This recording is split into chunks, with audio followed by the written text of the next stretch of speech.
91 people die every day in America from opioid drug overdoses. The opioid epidemic is the worst drug crisis in the history of this country. One of the most serious crises facing people in this country, overdoses. In 45 states, emergency room visits for overdoses are up 30%, and there are virtually no signs of it getting better. Together we will defeat this epidemic. It's a true epidemic. Fentanyl is a drug classified as an opiate. It was first introduced in the 1960s as a remedy for severe pain and operative procedures. However, recently fentanyl is used for chronic pain patients mainly with cancer. Fentanyl can inhibit pain signals in multiple pathways along the brain and spinal cord. It also causes the brain to make more dopamine, a chemical that causes you to feel happy, relaxed, or in a state of absolute bliss. In a nutshell, fentanyl kidnaps your brain the same way endorphins do, but at a much faster and stronger rate. Kinda like Thanos with an infinity gauntlet. Fine. I'll do it myself.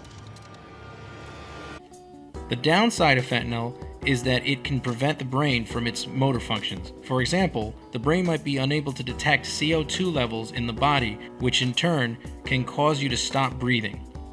But the dangers don't just end there. There are a laundry list of other potential side effects to taking fentanyl. And what makes this particular opioid so scary is how powerful it really is. Fentanyl is 100 times stronger than morphine and 50 times more than heroin. So if Thanos represents fentanyl, then the Hulk represents heroin, and we all know how that fight turned out.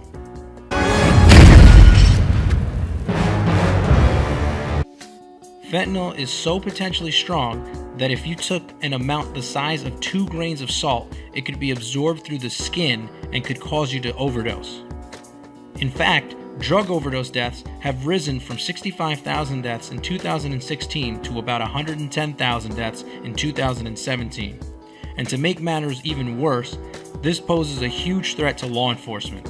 In a case in the state of Ohio, a police officer accidentally overdosed after coming into contact with particles of fentanyl during a routine traffic stop. As I walked through the door, I was almost pulled back by an alert colleague, another officer.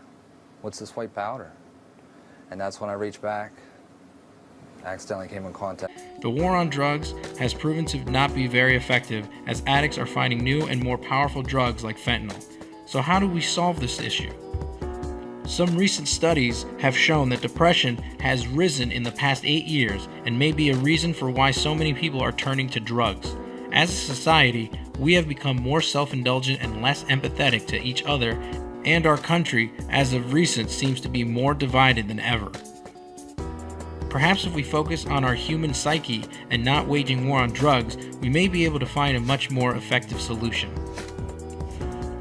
What is crystal clear is the opioid epidemic is a symptom of a much deeper epidemic.